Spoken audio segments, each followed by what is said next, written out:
नमस्कार. देशोन्नतीमध्ये मी स्वप्नील दुधारे आपलं स्वागत करतो. उपमुख्यमंत्री एकनाथ शिंदे यांनी निवडणुका झाल्यानंतर प्रचंड बहुमताने आम्हाला निवडून दिलं या पार्श्वभूमीवरती प्रत्येक ठिकाणी जाऊन मतदारांचे आभार मानण्याचं सत्र सुरू केलं आहे. जरी हा जनतेच्या नजरेत आभार दौरा असला तरी आभार दौरा नसून या माध्यमातून उद्धव बाळासाहेब ठाकरे गटातील कार्यकर्त्यांना, नगरसेवकांना आणि त्यांच्या पक्षात असणाऱ्या आजी माजी आमदारांना फोडण्याचा हा डाव तर नाही ना, प्रश्न सर्वसामान्यांना पडत आहे.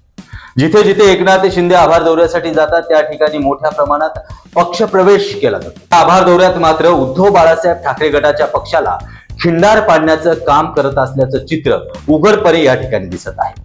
नुकताच त्यांनी नाशिक येथे आभार दौरा केला आणि या ठिकाणी देखील मोठ्या प्रमाणात शिंदे गटात पक्ष प्रवेश झाला.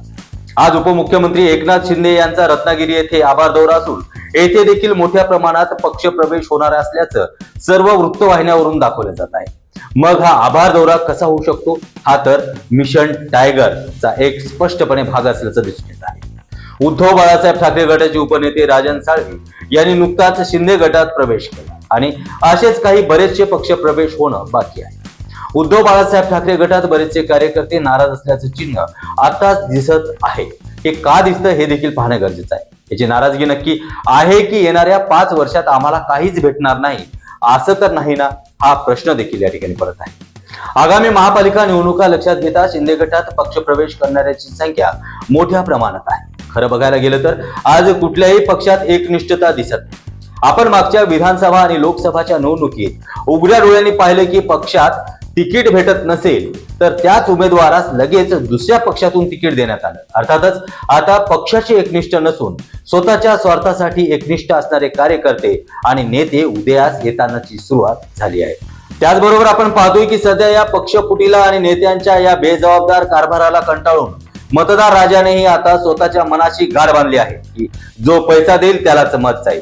हाच फंडा नेत्यांना देखील आता चांगल्या प्रकारे कळला आहे. त्यामुळेच येणारा काळ हा खरंच एक पक्ष एक निवडणूक असेल की पैसा फेको और जीत के आओ असा असेल, हा प्रश्न पडला आहे. महापालिका निवडणुका लक्षात घेता भाजपा देखील आता स्वबळावरती लढण्यासाठी तयारी करत आहे. त्यामुळेच की काय, शिंदे गटाला देखील आपली ताकद कुठेही कमी पडू द्यायची नसल्यामुळे त्याने देखील मोठ्या प्रमाणात ठाकरे गटाला खिंडार पाडण्याचं काम सुरू केलं आहे. या गलिच्छ राजकारणाला वैतागून मतदार राजा मात्र फक्त उघड्या डोळ्यांनी लोकशाहीला कलंक लागताना पाहत आहे.